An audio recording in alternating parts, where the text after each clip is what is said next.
নমস্কার বন্ধুরা, বর্ষাকালের মেঘ যুক্ত রৌদ্রকরোজ্জ্বল সকাল আপনাদের সবাইকে স্বাগত জানাই। গত ভিডিওতে যে গাছগুলি রিপোর্ট করেছিলাম সেগুলি এখন ভালোভাবেই বেড়ে উঠছে। এখনও কিন্তু গাছগুলিকে ছায়াতেই রেখে দিয়েছি এবং প্রতিদিন নিয়মিত জল দিচ্ছি। আপনারা যদি রিপোর্ট করেন তাহলে কিন্তু ছায়াতেই রাখার চেষ্টা করবেন। ছায়াতে গাছ থাকলে অ্যাডেনিয়াম গাছ ভালো থাকে। আর যেহেতু এগুলি খুবই ছোট গাছ, সেহেতু ছায়াতে রেখেই বড় করলে ভালো হবে। যদিও বা আমি কিছুদিনের মধ্যেই এগুলিকে রৌদ্রে প্রতিপালিত করব। যাই হোক, এরকমই কোনো একটা পড়ন্ত বিকেলে যখন বৃষ্টির প্রচুর উপদ্রব ছিল, বাড়িতে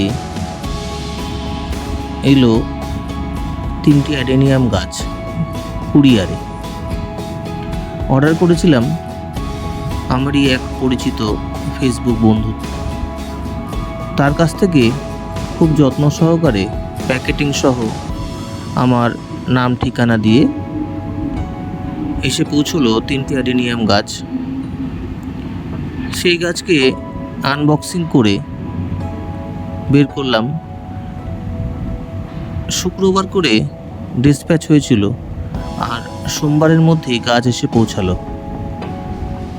কিন্তু আপনারা জানেন যে কোনো লাইভ প্ল্যান্ট যখনই অনলাইনে আসে প্যাকেটিংয়ের মাধ্যমে, সেই গাছগুলির অবস্থা একটু খারাপ হয়। যথারীতি এই গাছগুলির অবস্থা একটু খারাপ ছিল, তাই পরপর যা করি আমি সেগুলিই আপনাদের দেখাচ্ছি। অনলাইনে আসা গাছগুলির সমস্ত পাতাই কিন্তু আমি ছেটে দিয়েছি। তার কারণ যে পাতাগুলি সহ গাছগুলি এসেছিল সেগুলি এমনিই খারাপ হয়ে গিয়েছিল। আর গাছের পাতা, অর্থাৎ অ্যাডেনিয়াম গাছের পাতা যদি থেকে যায় তাহলে বাষ্পমোচনের মাধ্যমে গাছের সমস্ত জলই কিন্তু সে বের করে দেবে। তারপরে গাছের উন্মুক্ত অংশগুলি, বিশেষত গোড়ার দিকে অর্থাৎ কডেক্সের মূলের দিকে আমি সাফ গোলা জল পাউডার ভালো করে লাগিয়ে দিলাম। আর যে অংশগুলিতে পাতাগুলিতে আমি কেটেছিলাম সেখানেও কিছু কিছু সাফ গোলা পাউডার আমি লাগিয়ে দিলাম। এইভাবে 3টি গাছেই কিন্তু যত্ন সহকারে আমি সাফ পাউডার লাগিয়ে সেই গাছগুলিকে শুকানোর জন্য কয়েকদিন রেখে দেব এবং গাছগুলিকে এমন জায়গাতে রাখবো যেখানে কিন্তু সূর্যালোক খুব কম পৌঁছায়। সূর্যালোক একেবারেই পৌঁছায় না এরকমও জায়গাও নয়, আবার খুব বেশি সূর্যালোক রয়েছে এবং খুব গরম, সেই জায়গাতেও কিন্তু রাখা চলবে না। খুব ভালোভাবে সাফ গোলা পাউডার লাগিয়ে দিচ্ছি যাতে গাছের গোড়া অংশ যেটা মাটির তলায় থাকবে সেটাতে সাফ পাউডার উপযুক্তভাবে লেগে থাকে। তারপরে ঠিক ঘরের ভেতরের দিকে জানলার সামনে এই জায়গাতে আমি রাখলাম। পরে একটি সকালে যখন ওয়েদার অনেকটাই সাফ ছিল, সেই দিন গাছগুলিকে রিপোর্ট করলাম। অর্থাৎ আপনারা বাড়িতে গাছগুলিকে কমসে কম 5-6 দিন ওই অবস্থাতেই রাখতে পারেন, যাতে অতিরিক্ত জল অ্যাডেনিয়ামের শুকিয়ে যায়।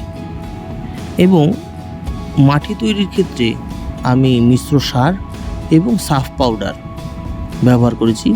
মাটিতে বালি এবং গোবর সার সম পরিমাণেই দেওয়া রয়েছে। তারপরে সেই স্থান থেকে অ্যাডেনিয়াম গাছগুলিকে যত্ন সহকারে তুলে নিয়ে আসা হলো এবং ওই পাত্রতে আমি এই গাছ ছাড়াও অন্য অ্যাডেনিয়াম গাছও মাঝে মাঝেই রাখি, যেগুলি সাধারণত রিট্রিটমেন্টের প্রয়োজন পড়ে। সেখান থেকে গাছগুলিকে তুলে নিয়ে এসে ভালোভাবে তৈরি মাটিতে এবং টবে এক এক করে বসিয়ে দেবো। গাছ বসানো এর আগেও অনেকগুলো ভিডিওতে আমি দেখিয়েছি।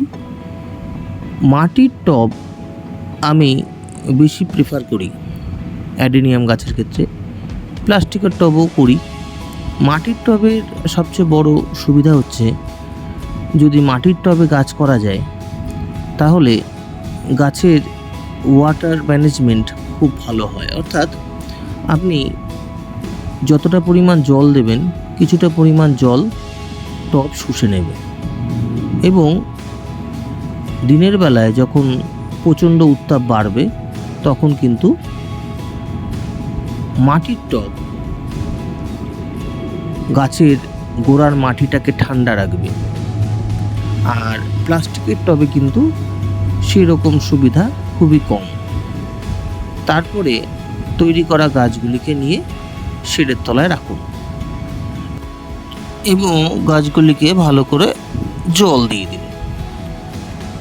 তো অ্যাডেনিয়াম গাছ অনলাইনে কিনলে কেমনভাবে লাগাবেন সেটি এই ভিডিওতে দেখালাম, এবং পরবর্তীকালেও অ্যাডেনিয়াম গাছের আরও যত্ন কিভাবে করতে হয় আমি দেখাতে থাকব।